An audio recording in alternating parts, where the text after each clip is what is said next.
Allu Arjun case తెలిసిందే గదా మనకి.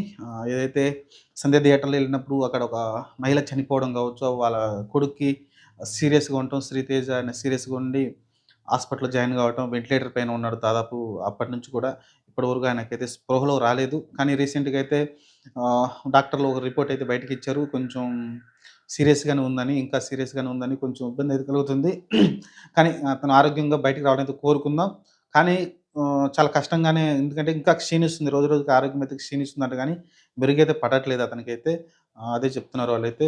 అలానే మెదడుకు సంబంధించి కొంచెం యాక్టివ్‌గా లేదని చెప్తున్నారు. రకరకాలుగా అయితే ఇంగ తెలిసిందే గదా! వెంటిలేటర్ మీద ఉన్నారంటే బతికినన్నాళ్ళు బతుకుతారు. ఆ తర్వాత కష్టమైపోతుంది.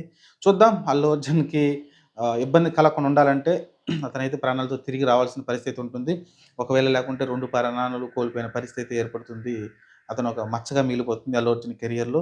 చూద్దాం ప్రస్తుతానికైతే అల్లు అర్జున్ అయితే